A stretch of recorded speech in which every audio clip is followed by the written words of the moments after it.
Hello hi साथीहरू, I am live. अहिले म लाइभमा आएको छु र म चाहिँ अहिले बेलुका बाहिरतिर निस्केको छु है। अनि यो बेलुकाको शीतल हावा, चिसो चिसो हावा खानलाई, फ्रेस मुड बनाउनलाई बाहिर निस्केको हो। र आज बिदा थियो मेरो। र बिदामा चाहिँ यो के हुन्छ भने म्याक्सिमम हामी सुत्छौँ र म पनि सुत्छु है।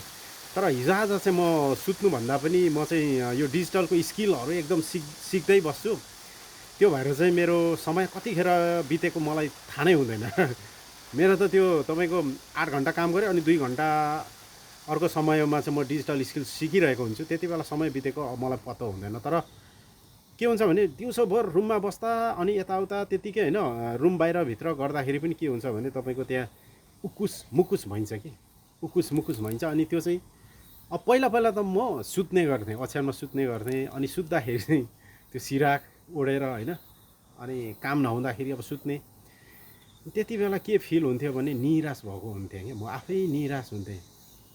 अनि किन निराश भएको होला भन्ने लाग्थ्यो मलाई।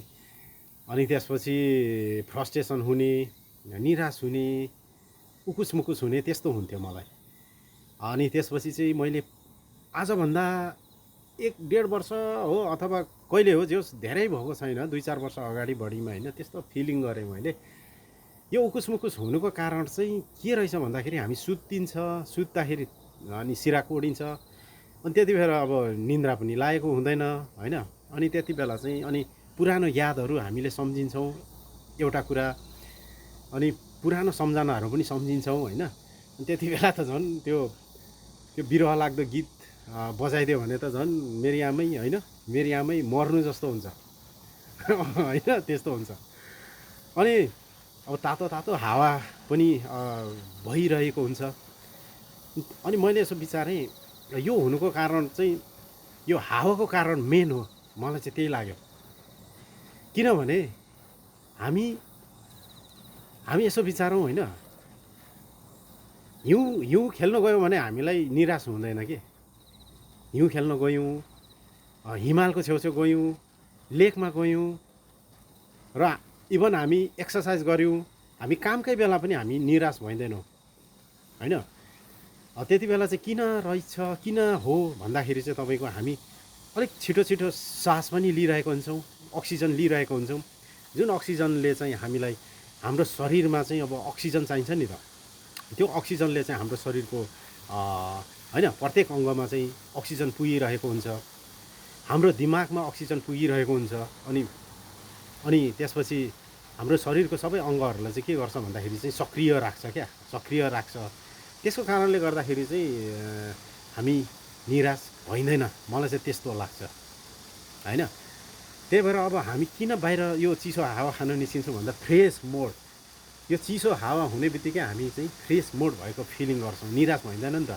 त्यस कारणले गर्दाखेरि सायद यो योगीहरूले होइन, गौतम बुद्धहरूले श्वास प्रश्वास भन्छ नि, उहाँहरूले पहिल्यै पत्ता लगाउनु भएको हो।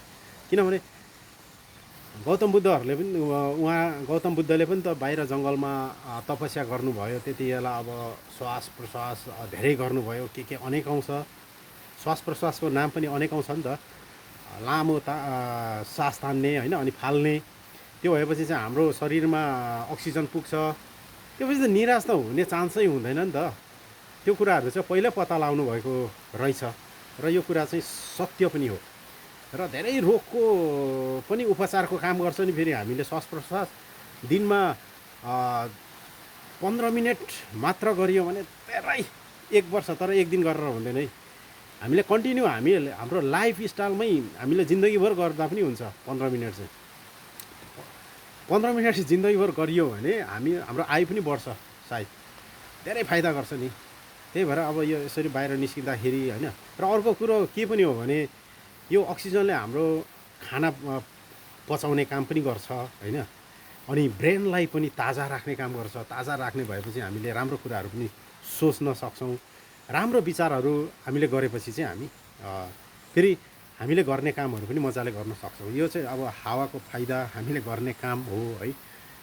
मैले चाहिँ यही बारेमा चाहिँ किन म बाहिर निस्केँ भन्ने कुरामा चाहिँ मैले, अनि किन यो चाहिँ हामी चाहिँ निराश हुन्छौँ र किन हामी फ्रेस हुन्छौँ भन्ने बारेमा मैले आज यो भिडियो बनाएको छु। यहाँहरूलाई कस्तो लाग्छ साथीहरू, यहाँहरूले कमेन्ट गर्नु सक्नुहुन्छ। हवस् त, धन्यवाद, थ्याङ्क यू यहाँहरू सम्पूर्णलाई है त। र आराम रहनु होला, स्वस्थ रहनु होला, खुसी रहनु होला, हावा लिनु होला भन्छु साथीहरू। म पनि लिनु चाहिँ लिने नै हो। पहिला अलिअलि गर्थेँ, लिन्थेँ। हावा लिने होइन, तपाईँको यो प्राणायाम भन्छ नि, प्राणायाम, त्यो गर्नु आवश्यक हुन्छ हामीलाई।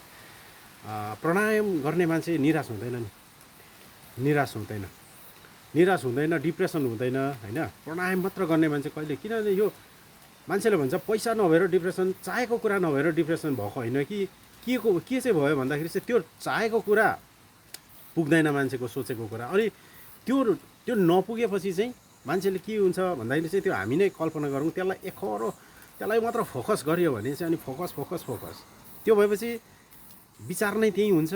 अनि बिस्तारै हाम्रो अक्सिजनहरू पनि हामी लिन छोड्छौँ। हामी बिस्तारै त्यही विचारमा भएपछि त्यो तपाईँको अक्सिजन सासहरू पनि हामी छोटोमा लिन्छौँ होइन। अनि त्यो भएपछि चाहिँ अक्सिजन पनि पुग्दैन, बिस्तारै त अन्त मान्छे त बिरामी भइन्छ। तर हामीले प्राणायाम मात्र गऱ्यौँ भने चाहिँ 10-15 मिनट गऱ्यौँ भने चाहिँ रियल कुरा हो, हामीले चाहेको कुरा नपुग्दा नि निराश भइँदैन नि फेरि। अनि अर्को कुरो, हाम्रो कुनै पनि लक्ष्य अथवा के छ होइन, लक्ष्यहरू के छ, विचारहरू के छ, त्यसमा हामी फेरि छिटो तरिकाले गर्न सक्छौँ। बरु एक्टिभ हुन्छौँ हामी, झन् गर्न सक्छौँ, झन् सक्रिय हुन्छौँ। र कसरी गर्ने भन्ने नयाँ आइडियाहरू चाहिँ निकाल्न सक्छौँ क्या। किनभने दिमाग पनि फ्रेस हुन्छ, राम्रो गुड आइडियाहरू हामीले सिक्न सक्छौँ। त्यो चाहिँ हुन्छ, पक्का हो। यो चाहिँ अक्सिजन लियो भने चाहिँ त्यो चाहिँ हो, रियल्ली हो। र मैले चाहिँ अहिले चाहिँ गरेको छैन रियल रूपमा भन्दाखेरि, किन म बिजी नै छु होइन। म चाहिँ अब यो फुर्सदको समयमा डिजिटलबाट स्किलहरू सिक्दै कसरी चाहिँ इन्कम गर्न सकिन्छ एक्स्ट्रा भन्ने कुराहरू मैले गर्दैछु। र मैले अहिले खासै ध्यान दिएको छुइनँ, तर अलिक पछि भन्ने कुरा छँदैछ होइन। तपाईँहरूलाई असर पर्न सक्छ त्यो कुरा नगरौँ, तर गर्नु चाहिँ गर्ने नै हो होइन। अनि अब अहिले चाहिँ म डिजिटलको स्किलहरू सिक्दै एक्स्ट्रा इन्कमको लागि। र यो किन महत्त्वपूर्ण छ यो डिजिटलको स्किल सिक्न भन्दाखेरि चाहिँ अहिलेको डिजिटलको जमानामा साथीहरू त्यतिकै लाइफ आएर त्यतिकै होइन कन्टेन्ट मात्र बनाएर हुँदैन, त्यहाँबाट केही इन्कम पनि गर्नु पऱ्यो। यो किन महत्त्वपूर्ण छ भन्दाखेरि हामीले अरूको काम गरेर वर्षौँ बिताइरहेका हुन्छौँ र अरूको काममै जिन्दगी फालेको हुन्छौँ। त्यो के को लागि भन्दा इन्कमको लागि हो के। र अर्को कुरा, जब अरूको कामहरू हामीले गर्न छोड्छौँ, जागिर छोड्छौँ, हामीले कोरियामा काम गर्न छोड्छौँ र छोडेको भोलिपल्टदेखि हाम्रो इन्कम हुँदैन के, स्टप हुन्छ। र स्टप भएपछि हामी के हुन्छ, फेरि नेपालमा गएर नेपालकै एउटै गाउँमा त्यही हाम्रै ठाउँमै हामी आजीवन रहनुपर्ने स्थिति हुन्छ। किन, अहिलेको महँगी जमाना छ, एक ठाउँबाट अर्को ठाउँ जानु पऱ्यो भने पैसा चाहिन्छ होइन। अनि पैसा नभएपछि त हामी एकै ठाउँ बस्नु पऱ्यो नि त। हामीले चाहेको कुराहरू पुरा गर्नु सकिएन होइन, सकिँदैन। त्यसैले पैसाको ज्यादा इम्पोर्टेन्स छ साथीहरू। त्यस कारणले हामीले चलाउँदै गरेको फेसबुक, युट्युब, सोसल मिडियाको माध्यमबाट पनि इन्कम गर्न सक्यौँ भने, हामी जहीँ जाँदा पनि इन्कम गर्न सक्यौँ भने, पैसाले छेकेन भने त हाम्रो इच्छाहरू पनि छिटो हामीले पुर्याउन सक्छौँ नि त। जस्तै अहिले मसँग इनफ पैसा थियो है, लगभग मानौँ 5 करोडदेखि एबोभ थियो भने म नेपाल जान पनि सक्छु, कहिले टिकट काटेर जान सक्छु होइन। म युएसए अथवा युरोप अथवा जो संसारको जुनसुकै ठाउँमा पनि म भ्रमण गर्न जान सक्छु, किनभने मसँग पैसा इनफ भएपछि होइन, आर्थिक स्वतन्त्रता भएपछि चाहिँ त्यो सकिन्छ। त्यसपछि चाहिँ मलाई त्यो रहरहरू नथिङ जस्तो लाग्छ क्या, इम्पोर्टेन्ट हुँदैन। त्यस कारणले गर्दाखेरि चाहिँ अब त्यो कुराहरू हामीलाई सपना जस्तो लाग्छ, तर पैसा भएपछि त हुन्छ नि त। त्यसैले पैसा कमाउने बाटोहरू चाहिँ अब अहिले सोसियल मिडियाको प्लेटफर्मबाट पनि आएको छ, यहाँबाट पनि गर्न सकिन्छ। र भोलि हामीले भएपछि चाहिँ अब यो घुम्ने डुल्ने यताउता मात्र नभएर हाम्रो त्यो वैचारिक एउटा हुन्छ नि, एउटै कुरालाई मात्र सम्झेर सदियौँसम्म त्यही कुरा, जस्तो भोलि गएर छोरालाई डक्टर पढाउने के हो, 20 वर्ष काम गर्ने, छोरालाई डक्टर पढाउने, छोरीलाई नर्स पढाउने, इन्जिनियर पढाउने, डक्टर पढाउने होइन। 20 वर्ष काम गर्नु परेन नि त पैसा भएपछि त।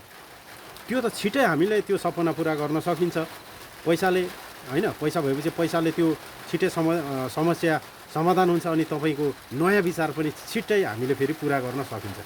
द्याट्स हो, पैसा इज इम्पोर्टेन्ट। सो तपाईँहरूलाई पनि इन्ट्रेस्टेड हुनुहुन्छ भने मसँग मेसेज गर्न सक्नुहुनेछ। हवस् त, नमस्कार यहाँहरू सम्पूर्णलाई होइन, धन्यवाद भन्न चाहन्छु मेरो भिडियो हेरेर साथ दिनुभएको। हवस् त, बाई बाई।